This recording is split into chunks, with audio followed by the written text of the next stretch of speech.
My daughter told me I wasn't welcome for Thanksgiving, so I reminded her and her husband that everything they have is a gift and that gifts can be taken back. By Christmas, the house deed was back in my name, the joint accounts were at zero, and that national championship trophy they stole from their father was shining on my mantelpiece. They implied I was a burden, so I showed them just how light they could be without me. Before we continue, please subscribe to the channel and let us know where you're listening from in the comments. I was arranging my antique Staunton chess set on Victoria's glass coffee table when she walked in from the kitchen. The pieces were hand-carved rosewood and boxwood, worth about $12,000.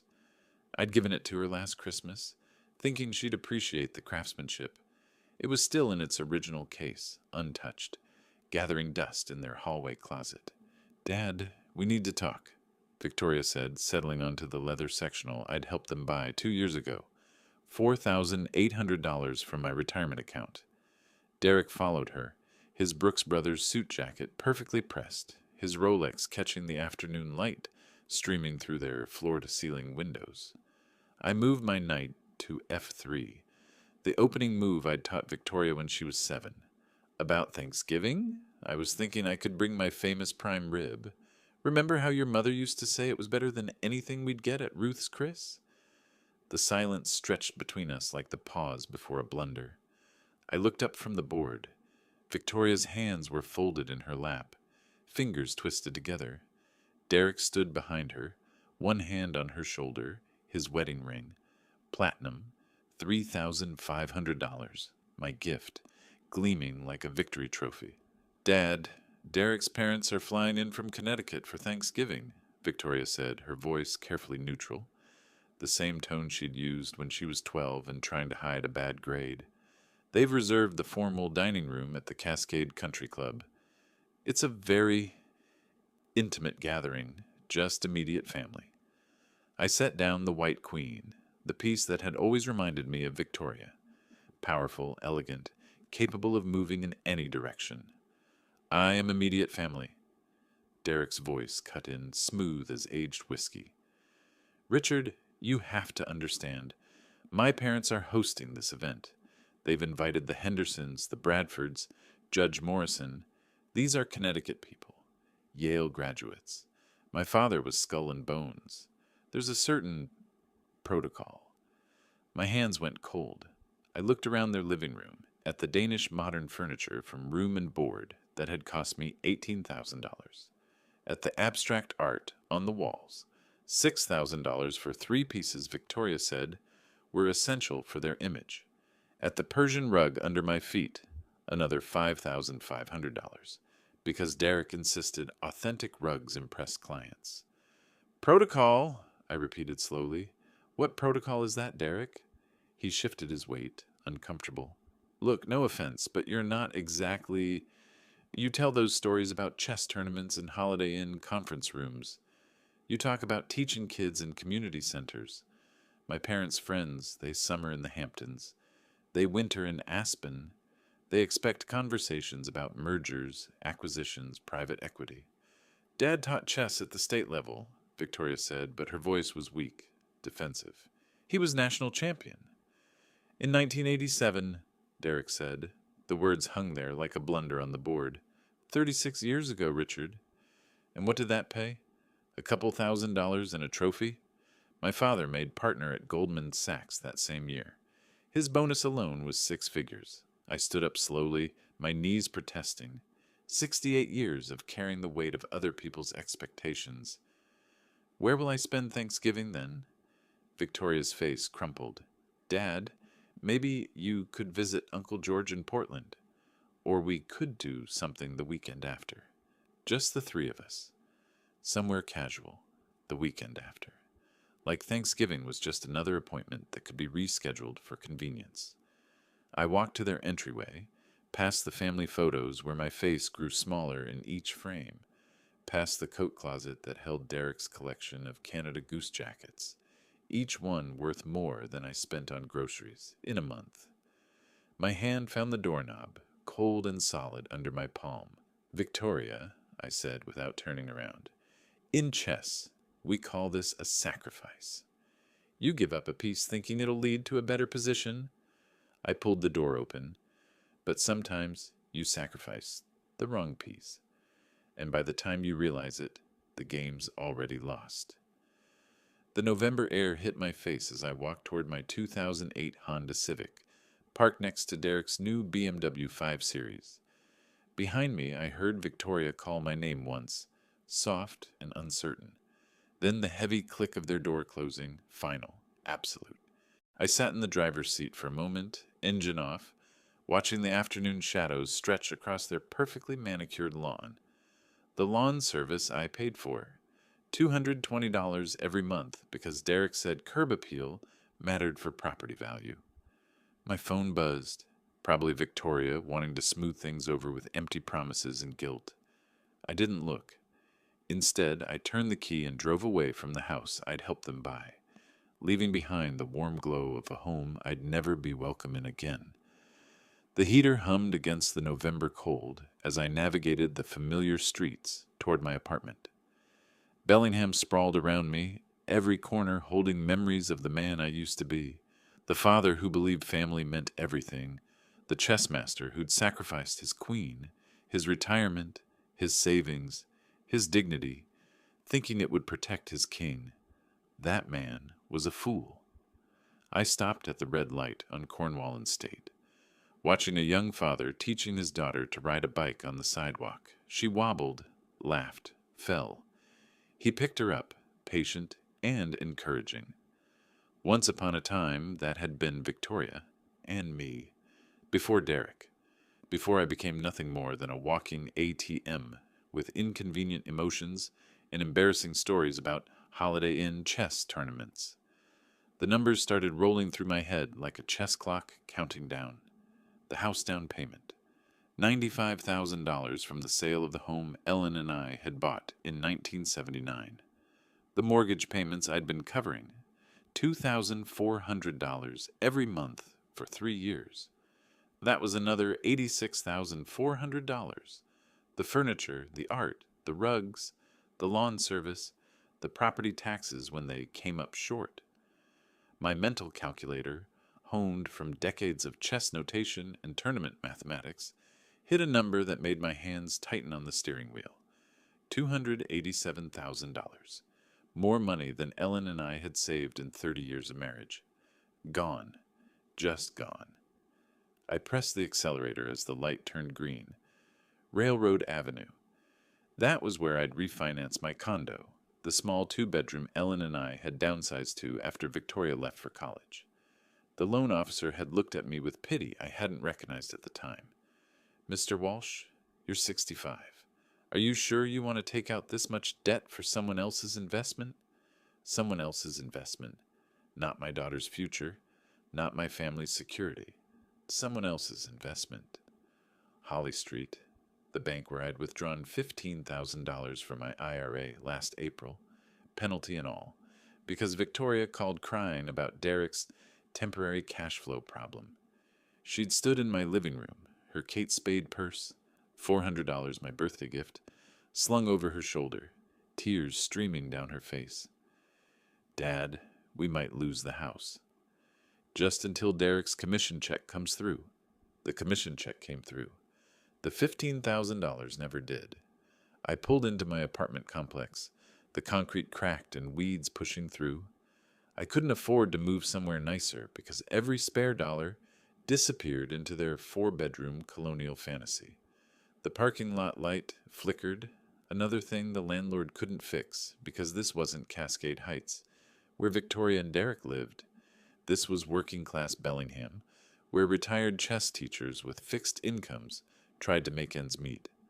Inside, my apartment felt hollow, without Ellen's laughter, without the warmth of family gatherings that would never happen again.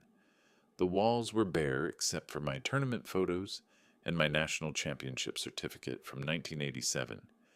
The year Derek said meant nothing. My phone rang as I fumbled with my keys. Victoria's name flashed on the screen, probably wanting to explain why I wasn't good enough for Derek's parents' delicate Connecticut sensibilities. Perfect timing. I'd been waiting 3 years to have this conversation. I answered on the fourth ring, letting her wait just long enough to wonder if I'd pick up at all. Dad. Victoria's voice was tight, controlled, her crisis management tone. I know you're upset, but you have to understand. Derek's career depends on these relationships. His parents have connections. Judge Morrison sits on 3 corporate boards. This dinner isn't just family, it's networking. I set my keys on the counter, still wearing my jacket. The apartment's heat didn't work well. Another thing I couldn't afford to fix. Networking. So I'm what, Victoria? Bad for business? That's not what I said. Then what are you saying? A pause. I could hear ice cubes tinkling in a glass. Probably the Macallan 18 I'd bought them last Christmas. $280 a bottle. Look, Dad, you're wonderful. You know that. But Derek's world, it's different. These people vacation in Monaco. They belong to clubs that have 100-year waiting lists. When you start talking about teaching chess to kids in community centers, or that time you won $2,000 at the Seattle Open, it was $2,500, I said quietly. And that was 1987 money, worth about $6,500 today. Dad, that's exactly what I mean. Derek's father made more than that in an hour last quarter. His friends think chess is quaint, like stamp collecting or model trains. The words hit harder than any chess loss I'd ever suffered. 36 years of state championships, of teaching hundreds of students, of representing our region at nationals, reduced to stamp collecting. Your mother, I said, my voice dropping to something dangerous, thought what I did mattered. Mom's gone, Dad. Victoria's voice softened, but not with warmth, with pity.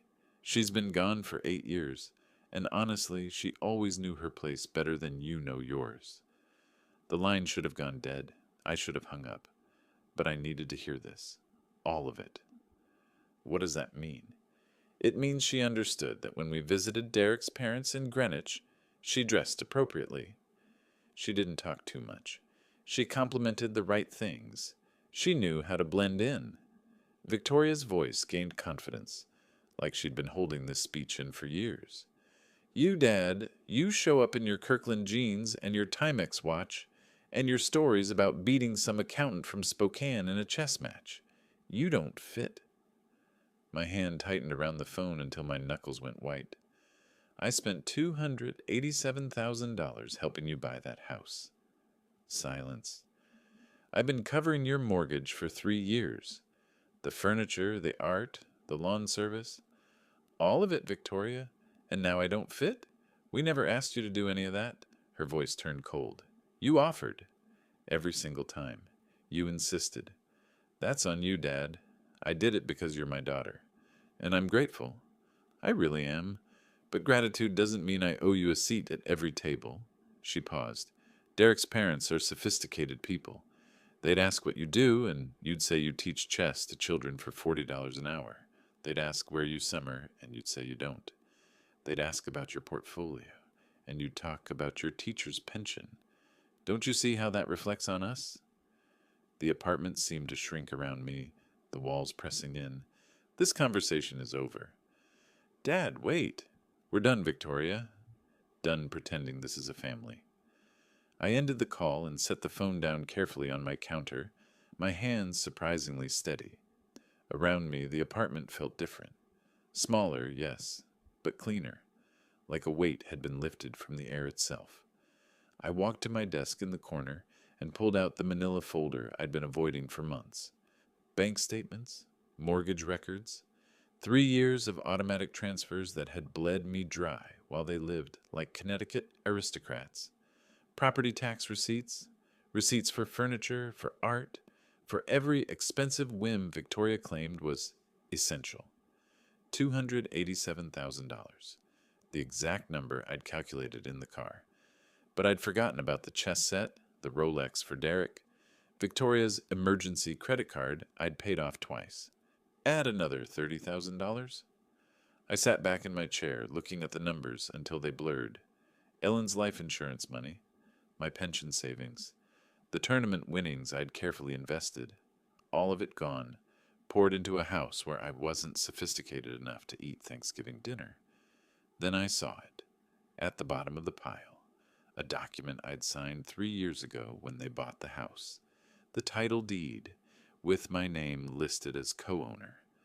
I'd insisted on it at the time, thinking I was protecting my investment. Victoria had laughed. "Dad, you don't trust us?" Derek had frowned, but signed it anyway. I'd forgotten about that deed. Clearly, they had too. I reached for my phone and scrolled through my contacts until I found a number I hadn't called in 15 years. James Chen, the scrappy 14-year-old kid I'd taught chess every Saturday for free at the Bellingham Community Center. The boy whose single mother worked 3 jobs. The kid who got a full ride to University of Washington, then Yale Law School. The lawyer who sent me a Christmas card every year with a note. "Still haven't forgotten what you did for me, Coach." It was time to see if he meant it. The phone rang twice before a professional voice answered. "Chen and Associates. How may I direct your call?" "James Chen, please. Tell him Coach Walsh is calling." A pause. Then, "One moment, sir." 30 seconds later, James's voice came through, warm and surprised. "Coach? Is everything okay?" I looked at the deed in my hand, at the bank statements spread across my desk, at the photograph of Ellen on my bookshelf, the one where she was laughing at something I'd said after winning the '87 championship. "James," I said slowly, a plan forming in my mind, like the opening moves of a chess game I'd played 1,000 times before. "I need a lawyer. And I need to know everything about property law in Washington State. Whatever you need, Coach." "What's going on?" I smiled for the first time in hours. "I'm about to teach my daughter the most important chess lesson she never learned." I paused, looking at the deed again. When you sacrifice your queen, you better be damn sure you're not sacrificing checkmate. There was a long silence on the other end. Then James Chen, Yale Law School graduate and successful attorney, laughed. "Coach, when do you want to meet?" "Tomorrow morning," I said. "And James? Bring everything you know about property ownership, deed transfers, and how to legally reclaim assets from ungrateful children." "I'll bring coffee too," he said. "This sounds like it's going to be good." I hung up and stood at my window, watching the November darkness settle over Bellingham. Somewhere across town, Victoria and Derek were probably celebrating their victory, thinking they'd successfully managed to exclude the embarrassing old man from their sophisticated Thanksgiving dinner. They'd forgotten one crucial thing about chess masters. We don't just see the next move, we see the entire game. And this game was far from over. I pulled out my tournament notebook, the one I'd used to record strategies for 40 years, and opened to a blank page. At the top, I wrote, "The Ashford Gambit, opening November 15th. Below that, I began mapping out every move, every counter-move, every possible response and how I'd crush it. By the time I finished, it was past midnight, but I wasn't tired. For the first time in 3 years, I felt alive, focused, in control. The phone buzzed with a text message. Victoria again. "Dad, please don't be upset. Let's talk about this reasonably." I turned the phone face down and returned to my notebook. There was nothing reasonable about what was coming. This wasn't about money anymore. This wasn't even about Thanksgiving dinner. This was about teaching Victoria the lesson I'd failed to teach her when she was young. Actions have consequences, and some games you can't win by just having the right connections. In chess, we call it zugzwang, the position where any move you make only makes things worse. By the time I was done, Victoria and Derek would understand that word intimately. I raised my coffee mug to Ellen's photograph. "Watch this, love," I whispered.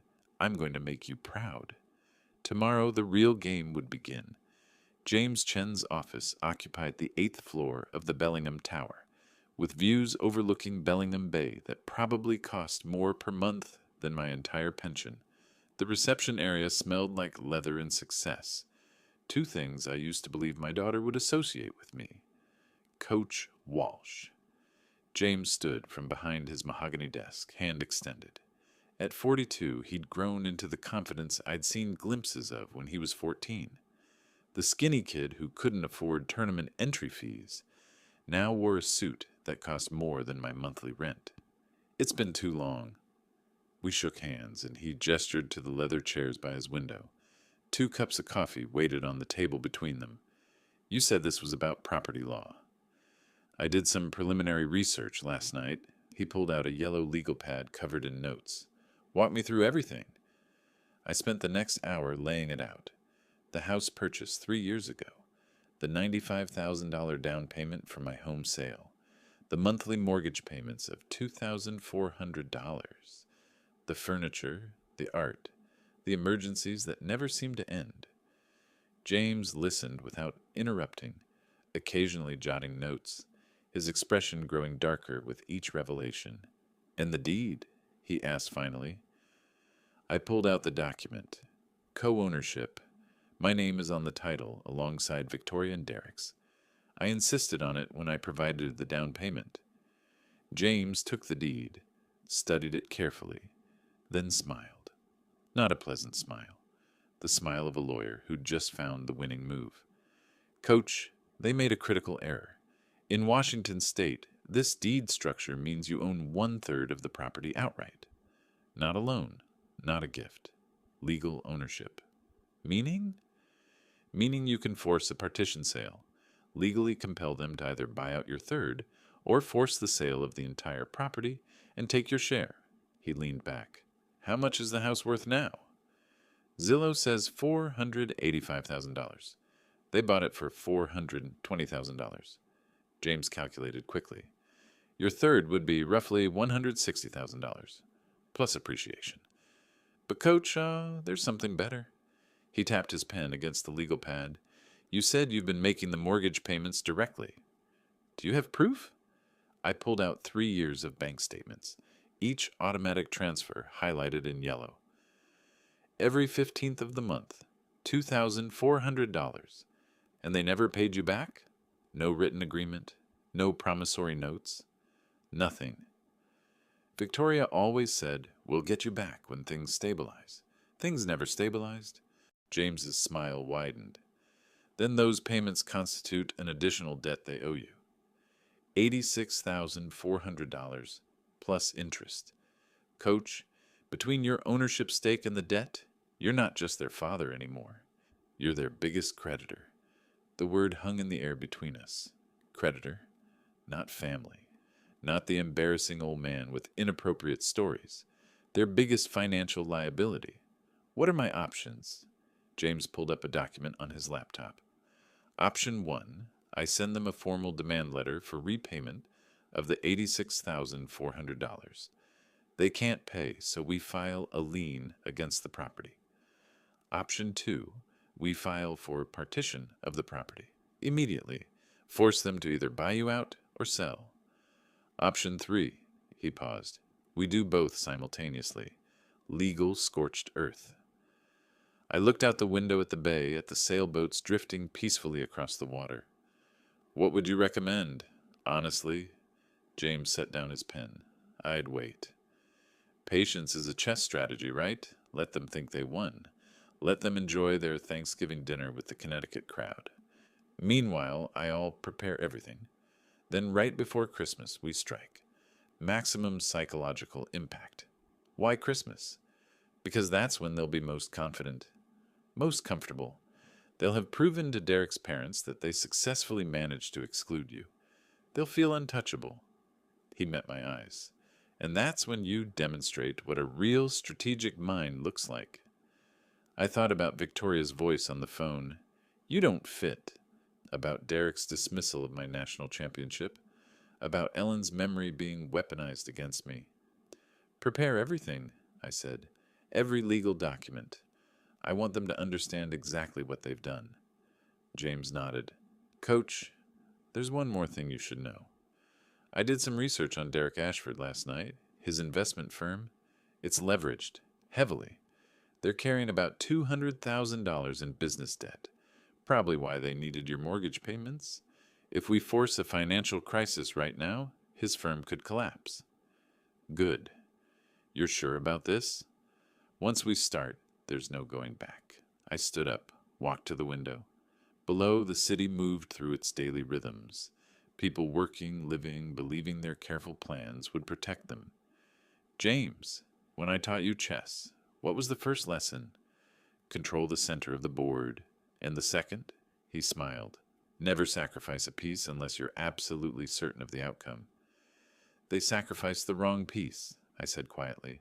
They sacrificed family for image. Now they're going to learn what that costs. Over the next 3 weeks, I became invisible. Victoria called twice, perfunctory check-ins that felt like obligation rather than care. I kept my responses brief, pleasant. Enjoying the fall weather. Hope you're well. Nothing to suggest the storm that was building. I spent my days teaching chess to kids at the community center, the same work Derek had called quaint. But I watched my students differently now, the ones who thought 3 moves ahead, the ones who sacrificed pawns to protect their king, the ones who understood that the most devastating attacks came from unexpected angles. Thanksgiving came and went. Victoria sent a text at 11 a.m. Happy Thanksgiving, Dad. Hope you're having a nice day. No phone call, no mention of where I was eating. I'd spent the day with James and his mother, Maria, the woman who'd worked 3 jobs to raise him. She'd hugged me at the door. James tells me what you're doing. Good. Some people need to learn respect the hard way.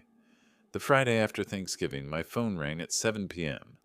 Derek's number. I let it ring 4 times before answering. Richard, hey. His voice had the fake warmth of someone who needed something. How was your Thanksgiving? Quiet. Yours? Fantastic. My parents loved the house. Judge Morrison was very impressed. A pause. Listen, I'm calling because we have a small situation. Our property tax bill came in higher than expected, $4,800. We're a bit stretched with Christmas shopping and... No. Silence. Sorry? I said no, Derek. I'm not covering your property taxes. Richard, be reasonable. It's just until January when my year-end bonuses come through. Like the commission check from April. The one that was supposed to pay me back the $15,000. His voice cooled. That's not fair. We've had unexpected expenses. So have I. My heater needs replacing. My car needs new brakes. But I can't afford those things because I've spent the last 3 years funding your lifestyle. Your daughter's lifestyle, he corrected. Victoria works hard. She deserves nice things. Then she can buy them with her own money. You know what, Richard? This is exactly why we didn't invite you to Thanksgiving. This attitude, this bitterness. You can't just support family when it's convenient. I hung up. The phone rang again immediately. I turned it off. That Sunday, Victoria showed up at my apartment. I watched through the peephole as she stood there, her Burberry coat, $1,800, last year's Christmas gift, wrapped tight against the December cold. She knocked again, harder. I opened the door, but didn't invite her in. Dad, what's going on? Derek said you hung up on him. He asked for money. I said no. It's property taxes for the house you helped us buy. The house I co-own, I corrected. There's a difference.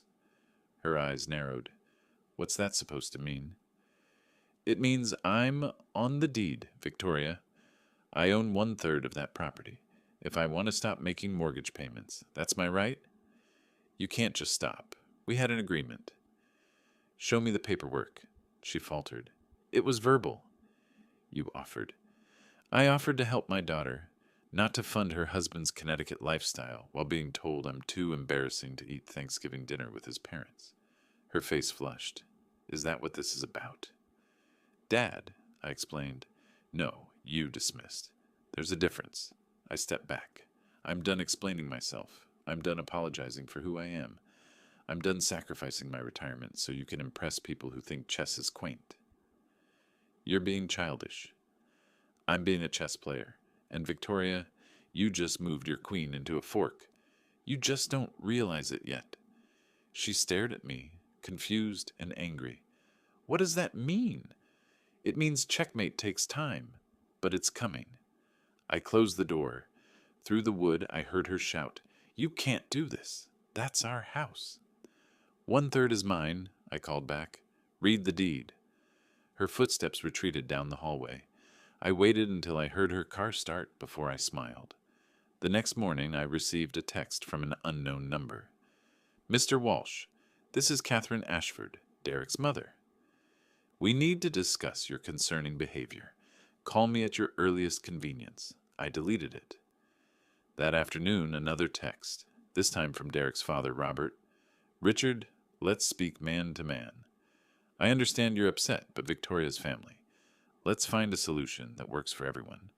My office, 2 p.m. tomorrow. I blocked the number. On December 10th, Victoria called from her office. Dad, please. Derek's partners are asking questions about why our house payment was late this month. This is affecting his professional reputation. Then he should pay his own mortgage. We can't afford it without your help. That sounds like a problem you should have considered before uninviting me to Thanksgiving. That was a mistake, okay? We'll invite you to Christmas. Derek's parents won't be there. Because they've already gone back to Connecticut? How generous. Dad, please. I'll think about it, I lied. Call me next week. I hung up and immediately called James. Is everything ready? Every document. 3 years of bank statements. The deed. Copies of their social media posts showing the lifestyle you funded. The debt calculation with interest. Everything. Send the demand letter December 15th. Right when they're planning their Christmas party. Coach, you're sure? This will destroy their financial stability right before the holidays. I thought about Victoria's words. You don't fit. About Ellen being used as a weapon against me. About 33 years of being the father who gave everything and still wasn't good enough. I've never been more sure of anything in my life. James was quiet for a moment. This is going to be brutal. Good. I paused. James, when you couldn't afford tournament entry fees, I paid them. When you needed chess books, I bought them. When you got accepted to UW, I wrote you a check for $500 for your dorm supplies.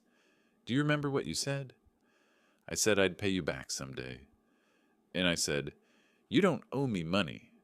You owe the next kid who needs help. Did you ever think I was embarrassing? Too working class for your law school friends?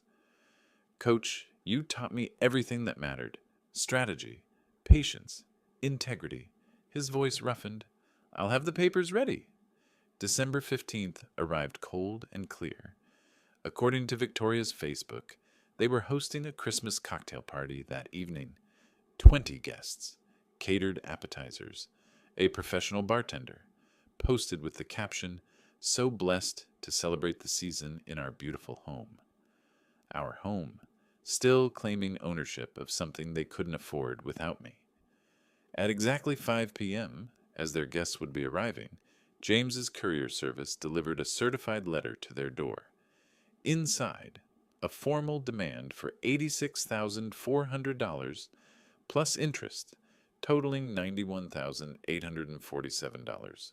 Repayment due in 30 days, along with notice of my intention to file for a partition of the property, if not paid in full. At 5:07 p.m., my phone exploded with calls. Victoria, Derek, both parents. I silenced them all and poured myself a scotch, the good stuff I'd been saving. At 5:15 p.m., a text from Victoria. How could you do this during our party? I typed back slowly. Strategy, sweetheart. In chess, we call this tempo. Attacking when your opponent is distracted. You should have learned this when you were 12. At 5:23 p.m., Derek, you've just embarrassed us in front of our investors and clients. This is unforgivable. I replied, funny. I felt the same way about Thanksgiving. The calls continued all evening. 23 missed calls by 9 p.m. I turned my phone off and watched the weather forecast. Snow predicted for Christmas week. Perfect. Absolutely perfect. The game had just moved into the middle phase, and they were already in Sugzong. Every move they made now would only make things worse. I raised my glass to Ellen's photograph. They wanted sophisticated strategy, love. Let's show them what a national champion can do. Outside, the first snowflakes began to fall. The pounding on my door started at 6:47 a.m. on December 18th. Not knocking, pounding, the kind of aggressive hammering that rattled the frame and announced pure fury. I set down my coffee and walked slowly to the peephole, already knowing exactly who I'd find. Derek stood there, his face red, even in the cold morning air. Behind him, Victoria, her perfect makeup smeared from crying, and behind them both, Robert Ashford, Derek's father, in a cashmere overcoat that probably cost more than my car. I opened the door but blocked the entrance with my body. "What the hell is wrong with you?" Derek shouted, pushing past me without invitation. The others followed, crowding into my small living room like an invading army. "You sent that letter during our Christmas party, in front of our clients. You embarrassed us," Victoria said, her voice shaking. "Mark Henderson left early. Sarah Bradford asked if we were having financial difficulties. Do you have any idea what you've done to Derek's reputation?" Robert Ashford stood by my bookshelf, examining my chess trophies with the kind of disdain usually reserved for garage sale finds. "Richard, this is completely unacceptable behavior. We need to discuss this like reasonable adults." "Get out of my house," I said quietly. Derek spun around. "You don't get to make demands here, old man." "Not after what you pulled." "This is my apartment," I said, not moving from the door, "and I want you out.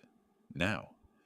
Robert stepped forward, his voice dropping to the condescending tone I'd heard him use once before, on the phone with his broker. "Richard, you clearly don't understand the magnitude of your mistake. My son has built a reputation in this community. He has investors, clients, partnerships worth millions. This little stunt of yours was a legal demand for money owed to me," I interrupted. "Talk to your lawyers if you don't like it." "We already did," Derek snarled. "They said you're technically entitled to claim ownership, that the deed structure was a mistake." He jabbed a finger toward my chest. "But you know what else they said? That you're a bitter old man trying to punish his daughter for having a better life than you ever gave her mother." The room went cold. Victoria gasped. "Derek, don't!" But he kept going, his face twisted with rage. "Yeah, your wife. Ellen, the woman who spent 40 years married to a chess teacher making poverty wages, living in that tiny house in Fairhaven, shopping at Goodwill, never traveling, never experiencing anything because you couldn't provide for her." His voice dripped with contempt. "At least I give Victoria the life she deserves. At least she doesn't have to pretend that winning some tournament in 1987 was an accomplishment worth celebrating for 40 years. My hands clenched at my sides. "You need to leave." "Ellen knew her place," Robert added, as if delivering a helpful observation. "She understood that some people are meant to lead and others to follow. She followed. You, Richard, seem to think that because you taught a few children chess, you're entitled to respect from your betters." "My betters," I repeated slowly. "Yes." Robert's smile was thin, sharp. "Derek graduated from Cornell. He manages $50 million in assets. I was a Goldman Sachs partner for 20 years. What exactly have you contributed to society besides teaching a parlor game to children who can't afford real academic tutoring?"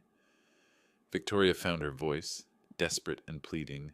"Dad, they're just upset. Let's talk about this calmly. We can work something out. We'll pay you back, I promise. Just drop the partition demand." I looked at my daughter, at the woman I'd raised who'd once believed in me, who'd cried when I won state championships because she was proud of her father. That girl was gone, replaced by someone who saw me as an embarrassment and a bank account. "No," I said simply. "No?" Derek's face went from red to purple. "You stubborn old fool. You have no idea who you're dealing with. My father has connections throughout this state. Business connections, political connections. We can make your life very, very difficult." "Is that a threat?" "It's a promise." Robert pulled out his phone. "I know the president of the Washington State Chess Association. I know the superintendent of Bellingham Public Schools. I know people who can ensure you never teach another student, never run another tournament, never work in this town again. The room fell silent except for the ticking of my wall clock, a gift from the 1987 tournament. Cheap and practical, still keeping perfect time after 36 years. Get out, I said again. We're not done, Derek started. Yes, you are. James Chen's voice came from behind them. I hadn't heard him arrive, but there he stood in my doorway, a leather briefcase in one hand, and the cold smile of a predator in his eyes. Mr. Ashford Sr., you're trespassing. I suggest you leave before I call the police. Robert turned, sizing James up. And you are? James Chen and Associates, Coach Walsh's legal counsel. He stepped fully into the apartment. I believe you were just threatening my client with professional retaliation and harassment. I have it all on recording, by the way. He held up his phone. Shall we discuss this in front of a judge, or would you prefer to leave quietly? Derek's confidence wavered. You're recording this? Washington is a two-party consent state for private conversations, James said pleasantly. But you're in my client's home making threats. That changes things legally. I'm sure your lawyers can explain the nuances. Robert's face had gone pale. Now wait just a minute. No, you wait. James's voice cut like a blade. Coach Walsh has a legal claim to 1/3 of the property at 847 Cascade Heights. He has documentation of $91,847 in unpaid debts. He has evidence that your son and his wife have been exploiting him financially for 3 years. He pulled documents from his briefcase. And as of this morning, we've filed a formal partition action with Whatcom County Superior Court. You have 30 days to respond. Victoria's legs seemed to give out. She sat heavily on my couch. You actually filed it? This morning at 8 a.m., James confirmed. The house will be sold, or they'll need to buy out Coach Walsh's third at market value. That's $161,667, plus the $91,847 in debt. Total, $253,514, due in full within 90 days of the court order. We don't have that kind of money, Victoria whispered. Then the house sells.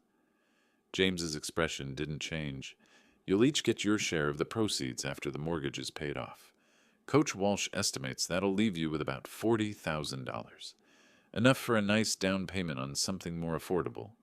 Derek's face had gone from purple to white. You can't do this.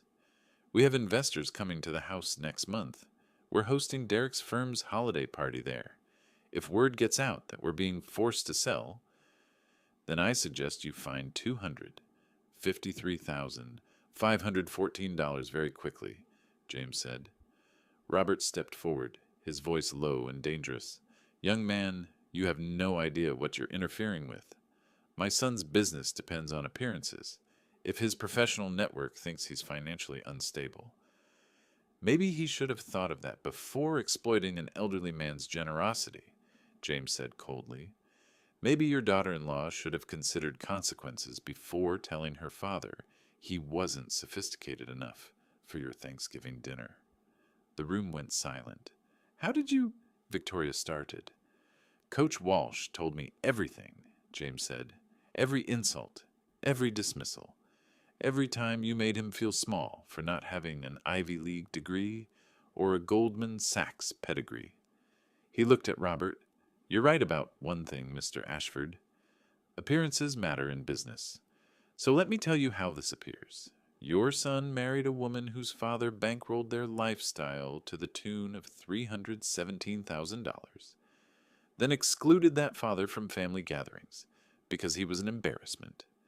When he finally stood up for himself, they threatened his livelihood.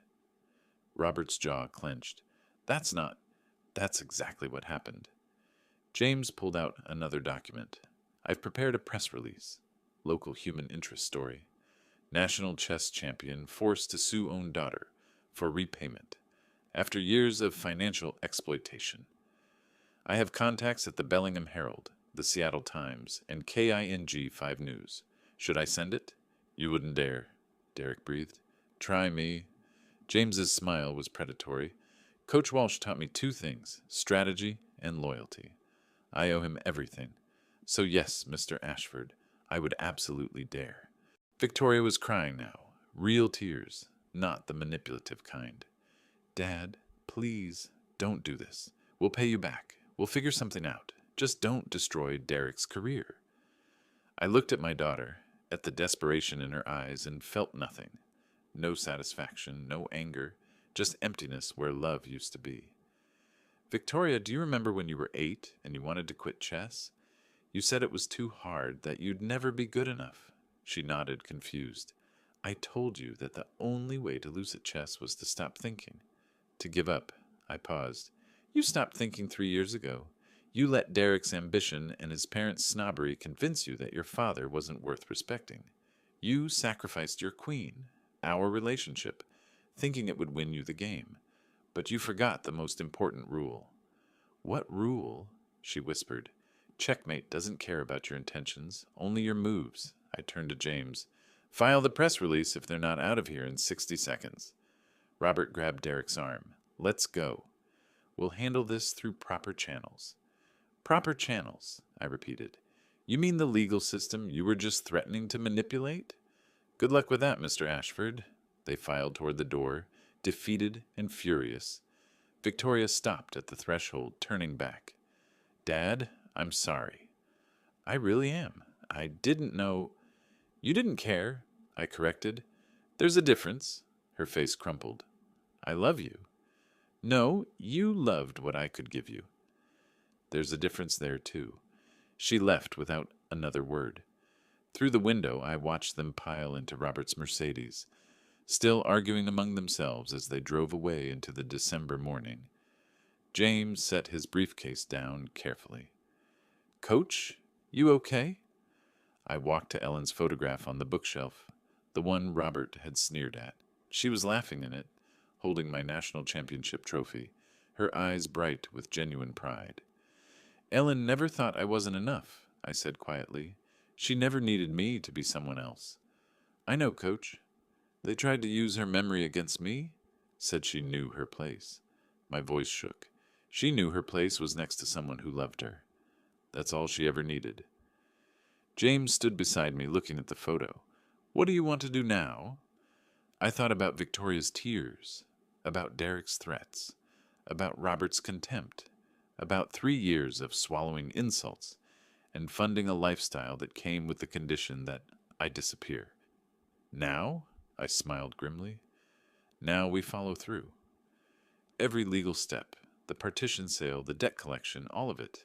And James? I want front row seats when they realize what sophisticated strategy really means. They're going to come after you hard, James warned. Robert wasn't bluffing about his connections. Let them come. I turned from the window. I'm a chess player, James. I've been calculating moves since before Derek was born. They think they can intimidate me? I laughed, a sound without humor. They just moved their king into check and don't even realize it yet. What's the endgame, Coach? I looked around my small apartment, at the trophies they'd mocked, at the life they'd deemed insufficient.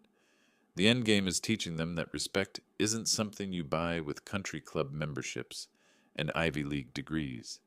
It's something you earn, and they've earned nothing but contempt. James nodded slowly. When do you want to move forward? Immediately. File everything. And James, document every threat Robert made today. Every word. I have a feeling we're going to need ammunition. He smiled. Already done, Coach. Already done. After he left, I stood at my window watching the snow fall over Bellingham. Somewhere across town, Victoria and Derek were probably planning their next move, thinking they could still win this game through intimidation and connections. They'd forgotten the most fundamental rule of chess. The player who sees furthest wins, and I'd been seeing this endgame since the moment Victoria told me I didn't fit. The phone rang, an unknown number. I let it go to voicemail. 5 minutes later, another call. Then another. The Ashfords were scrambling, calling in favors, trying to find leverage. They wouldn't find any. I'd spent 3 weeks preparing for this moment, and I'd learned from the best teacher there was: experience. The experience of being underestimated my entire life. The experience of watching people judge a book by its cover and miss the strategic mind underneath. I pulled out my tournament notebook and wrote, December 18th, opposition commits critical blunder. Threatens legal retaliation in presence of witness with recording. Position now untenable for white. Black advances. In chess notation, I was black, the underdog, the one who responds to white's opening. But in this game, black was about to win, and when I won, everyone would know exactly what it cost to treat family like an ATM and a father like an embarrassment. The snow continued to fall, peaceful and quiet, covering everything in white, perfect, like a reset button on a time to play the endgame. The court date arrived on January 8th. I dressed in my only suit, the navy one I'd worn to Ellen's funeral, and met James outside Whatcom County Superior Court at 8:45 a.m. They filed a counter motion yesterday, James said, handing me papers, claiming undue influence that you coerced them into adding your name to the deed. I scanned the document, Derek's signature, Victoria's, and at the bottom a statement from Robert Ashford claiming I'd manipulated his son's family for financial gain. Can they prove it? Not even close. We have bank records showing you initiated every payment, text messages where Victoria thanked you, Facebook posts where she bragged about our beautiful home while you were funding it. James smiled coldly. They're desperate, Coach. This is a bluff. Inside the courtroom, Victoria sat beside Derek, both in expensive suits I'd probably paid for. Robert sat behind them, arms crossed, radiating confidence. Their attorney was a woman in her 50s, sharp-eyed and predatory. Judge Morrison. Judge Morrison. The same one from the Thanksgiving dinner. I grabbed James's arm. That's Judge Morrison. He was at their country club dinner. He knows them socially. James's expression didn't change. I know. I filed a motion for recusal yesterday. It's being heard first. The judge entered, and we rose. He was exactly as Victoria had described, silver-haired, distinguished, the kind of man who summered in places that required membership applications. Your Honor, James began, we move for your recusal based on personal relationship with the defendants. Court records show you attended a social function at their residence on November 22nd. Judge Morrison's expression hardened. Counsel, I attend many social functions. That doesn't disqualify me from... Your Honor, my client was specifically excluded from that function due to concerns about his social class and education level. The defendants have demonstrated bias against Mr. Walsh. Your presence at their private event suggests potential bias as well. The courtroom went silent. Derek's attorney stood quickly. Your Honor, this is absurd. Mr. Chen is grasping at straws. I'll hear the motion in chambers. Judge Morrison's voice was ice. All counsel with me. Now. 20 minutes later, they emerged. Judge Morrison's face was carefully neutral, but his voice carried an edge. I'm recusing myself from this case. Judge Patricia Lynn will hear all motions starting tomorrow at 9 a.m. He looked directly at Victoria and Derek. And for the record, had I known the full circumstances of that dinner invitation, I would have declined. He left the bench without another word. Derek's face had gone white. His attorney gathered her papers hastily, whispering urgently to them. I caught fragments. Settlement. Before this gets worse. Public record. Outside the courthouse, James pulled me aside. They're going to offer settlement. Today, maybe within the hour. How do you know? Because Judge Morrison just made it clear he thinks they're in the wrong. Any judge who takes this case will read that recusal order. They're toxic now, Coach. Legally toxic. He was right.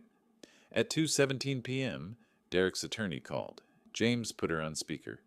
Mr. Chen, my clients wish to discuss settlement terms.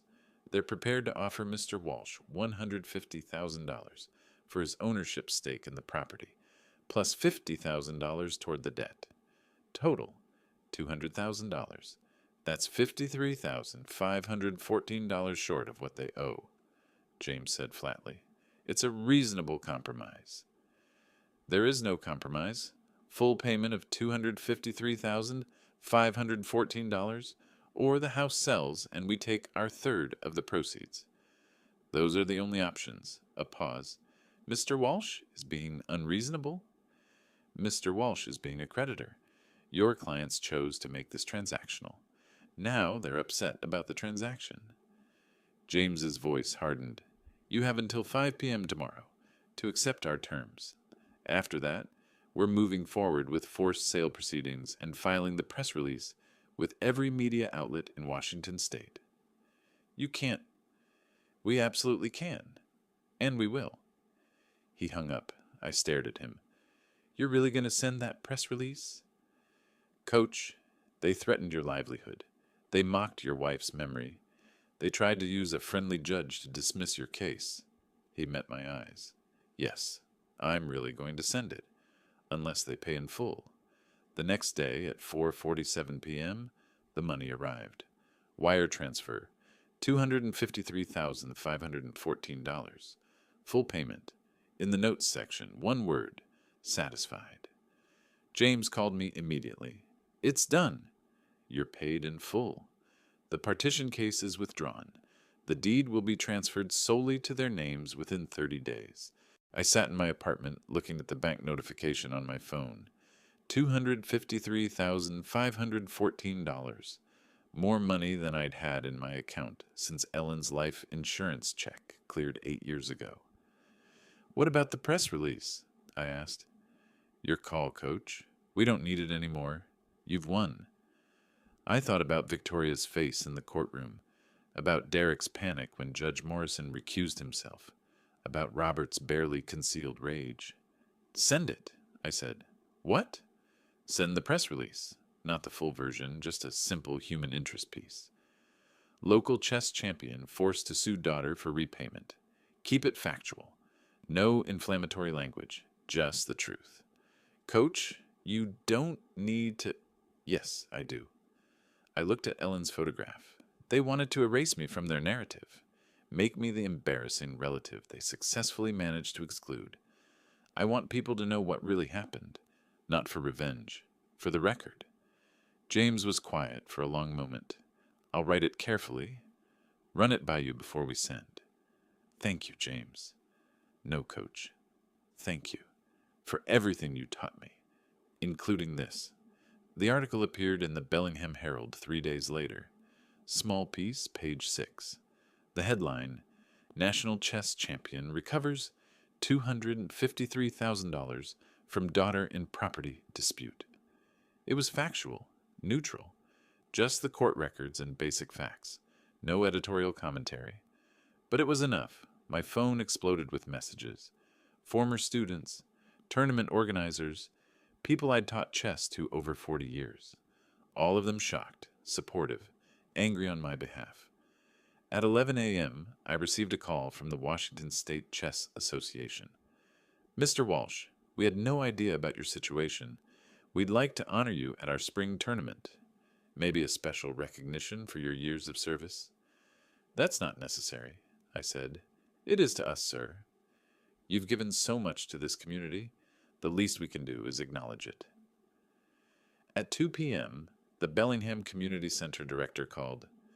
Richard, we're increasing your teaching rate to $75 per hour, effective immediately, and we're naming the chess room after you. Sarah, you don't need to... We should have done it years ago. You've taught over 300 kids here. Half of them couldn't afford lessons anywhere else. You're not just a chess teacher, Richard. You're a community treasure. I hung up and stared at my apartment walls, at the trophies I'd been told were worthless, at the life I'd been told wasn't sophisticated enough. My phone buzzed with a text from an unknown number. Mr. Walsh, this is Catherine Bradford. I was at the Christmas party when your legal letter arrived. I wanted you to know that Sarah and I were horrified when we learned the truth. Derek and Victoria are no longer welcome at our home. What they did was unforgivable. Catherine, another text. Richard, this is Judge Morrison. I'm deeply sorry for attending that dinner. Had I known their treatment of you, I would never have associated with them. You have my utmost respect. Thomas Morrison. One by one, the messages came. The same people who'd been at that Thanksgiving dinner, the one I wasn't sophisticated enough to attend, were now cutting ties with Victoria and Derek. The social network they'd cultivated so carefully was collapsing. Not because of my revenge, because the truth had a way of revealing character, and theirs had been found wanting. At 6 p.m., Victoria called. I almost didn't answer, but curiosity won. Dad, her voice was hollow. Derek's firm terminated his partnership today. They said the negative publicity was affecting client confidence. I said nothing. We're selling the house. We can't afford it without your payments, and now, with Derek's income gone, she paused. We'll probably have to move to a rental. Something small. I'm sorry to hear that, I said, and meant it. Not sorry for them. Sorry that it had come to this. No, you're not. You wanted this. No, Victoria. I wanted respect. You gave me a lawsuit instead. I paused. There's a difference. Everyone's talking about us. Catherine Bradford uninvited us to her New Year's party. The country club membership committee called. They're reviewing our status. Her voice cracked. You destroyed our life, Dad. No, sweetheart. You destroyed it the moment you decided I wasn't good enough to eat Thanksgiving dinner with you. I just made sure everyone knew the truth. I looked out my window at the winter evening. In chess, we call this the end game, the point where all the earlier mistakes become impossible to fix. You made your moves. These are the consequences. She hung up without another word. I sat in the silence of my apartment, $253,514 richer, but feeling no joy in it. This wasn't victory. This was just clarity. The fog of obligation and guilt had lifted, and what remained was the simple truth. I'd raised a daughter who valued image over integrity, and she'd paid exactly what that was worth. My phone buzzed one more time. James. Coach, you okay? I typed back slowly, define okay. His response came immediately. Free. You're free now. I looked around my small apartment, at the trophies, at Ellen's photograph, at the chess set on my coffee table. The good one, the one Victoria never touched. Free. Yes, that was exactly the right word. Tomorrow I'd start looking for a better apartment. Maybe take that trip to Europe Ellen and I had always planned. Maybe teach a few more kids who actually wanted to learn. But tonight I'd sit here in my small space and feel something I hadn't felt in 3 years. Peace. The game was over, and for once, the right player had won. 3 months later, on a Tuesday afternoon in April, Victoria knocked on my new apartment door. I'd moved to a place with bay windows overlooking Bellingham Bay, the view I'd always wanted but could never afford when I was funding someone else's dream home. I'd seen her car pull up from my window, given myself 30 seconds to decide whether to answer. In the end, curiosity won over caution. She looked different, thinner, her designer clothes replaced with something from Target. No jewelry except her wedding ring.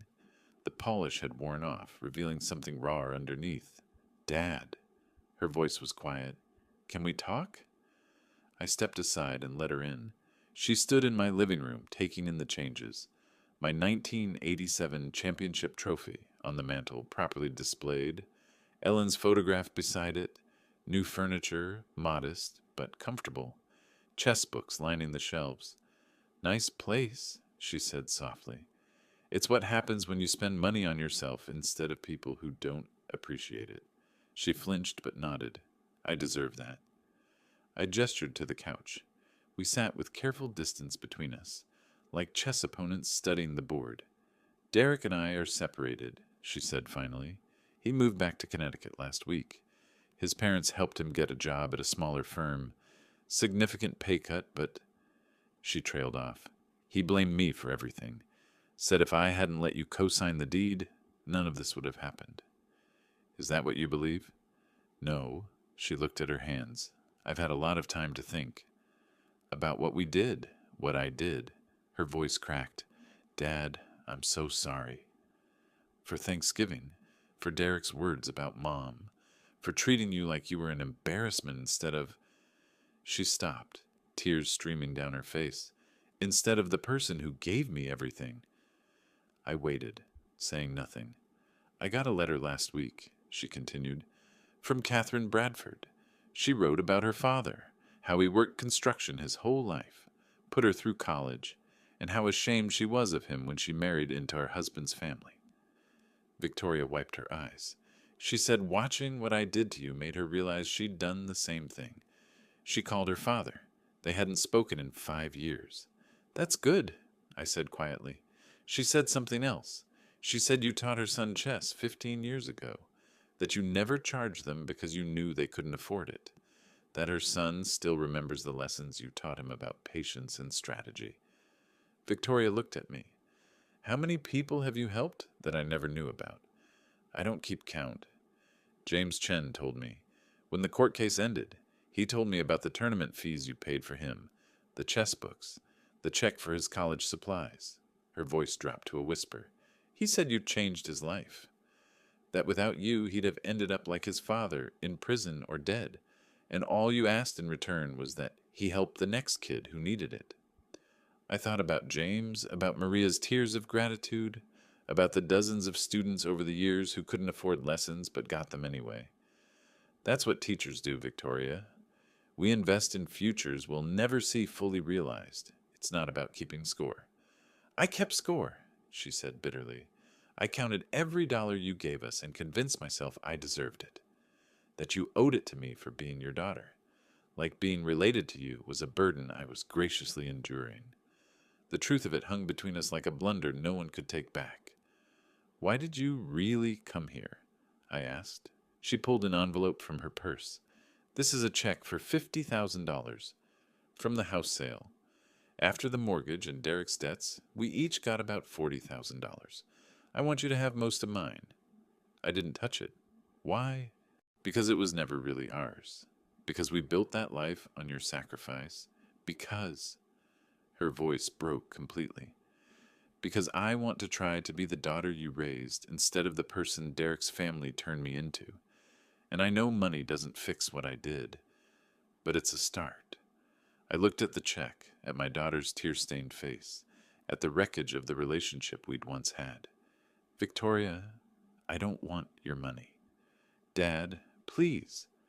I want something much harder. I leaned forward. I want you to understand what you did wrong, not just apologize. Understand. She nodded, wiping her eyes. You chose image over integrity, status over substance. You let other people's opinions of me become your opinions of me. And in doing that, you lost sight of something fundamental. I paused. Respect isn't something you grant based on tax brackets and zip codes. It's something you give to people who earn it through their character and their choices. And sweetheart, for 33 years, I earned your respect every single day. I know. Do you? Because knowing and understanding are different things. I stood, walked to my trophy shelf, picked up a small wooden pawn. In chess, pawns seem worthless. They move slowly, they're easily captured, but in the right position, a pawn can become a queen, can win the entire game. I held it out to her. You treated me like a disposable pawn. But I was never your pawn, Victoria. I was your father. There's a difference. She took the chess piece with shaking hands. How do I fix this? I don't know if you can. The words hurt to say, but they were true. Trust takes years to build and seconds to destroy.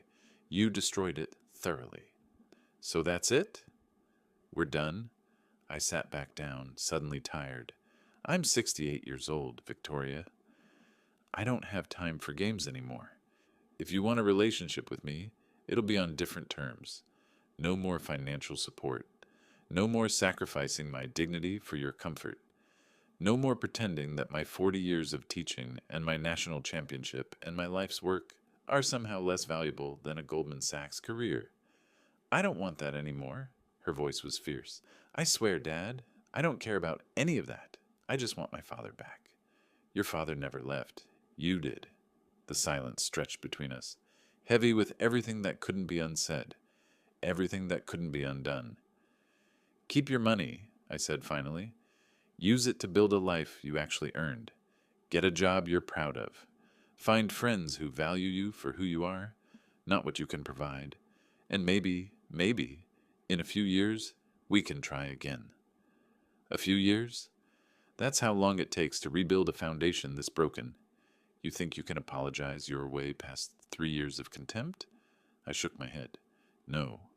You earn your way back, slowly, through actions, not words. She stood, still clutching the chess pawn. What kind of actions? That's for you to figure out. I'm done solving your problems for you. She nodded slowly, understanding, perhaps for the first time, that this wasn't a negotiation. Can I call you? Once a month, maybe, just to check in. Once a month, I agreed. But Victoria, if I get even a hint that you're trying to manipulate me, if you ask for money or favors or anything beyond basic human decency, we're done. Permanently. Am I clear? Crystal clear. She walked to the door, then turned back. Dad? For what it's worth, Mom would be proud of you. For standing up for yourself. For not letting us break you. My throat tightened. Your mother was proud of me when I won tournaments in Holiday Inn conference rooms.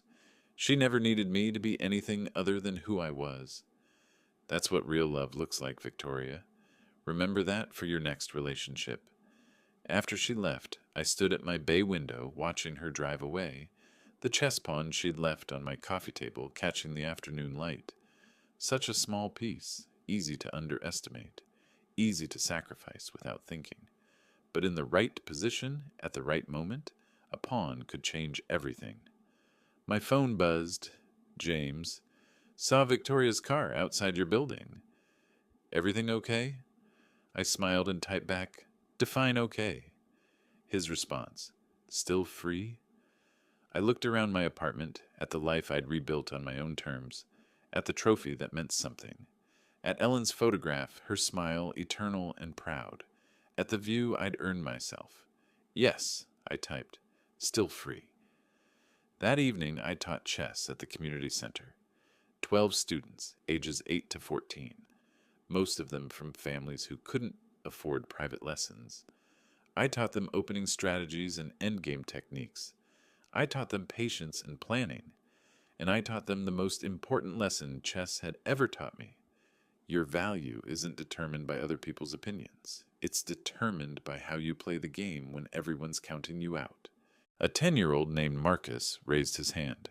Coach Walsh, is it true you had to sue your own daughter? The other students went quiet, uncomfortable with the adult drama they'd heard about from parents. It's true, I said simply. Sometimes standing up for yourself means disappointing people you love. Sometimes it means walking away from relationships that hurt you, and that's okay. Because respect, real respect, is never a negotiation. It's a requirement. Marcus considered this. Did you win? I looked at the chessboard between us, at the pieces arranged for our next game. In chess, winning isn't about capturing the most pieces.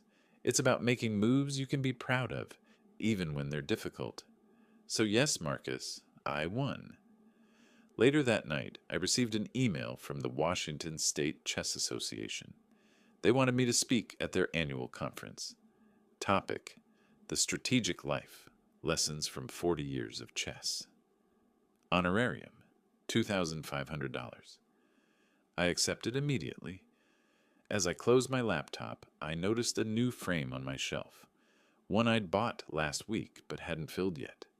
Tomorrow, I'd print out the photograph from the Herald article, not to remember the pain, but to remember the moment I finally played the game on my own terms, and won. I raised my evening tea to Ellen's photograph one last time. I hope you're proud, love. I finally learned the lesson you tried to teach me for 40 years, that a life lived with integrity is worth more than any championship, any amount of money, or any child's approval. The bay reflected the setting sun, painting everything gold. Tomorrow I'd wake up in this apartment I'd earned. I'd teach students who valued what I offered. I'd build a life that didn't require permission or apology.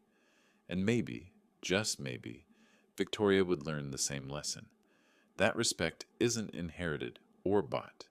It's earned, move by careful move, through choices that reflect character instead of convenience. The game was over. The board was clear. And for the first time in years, I was exactly where I belonged.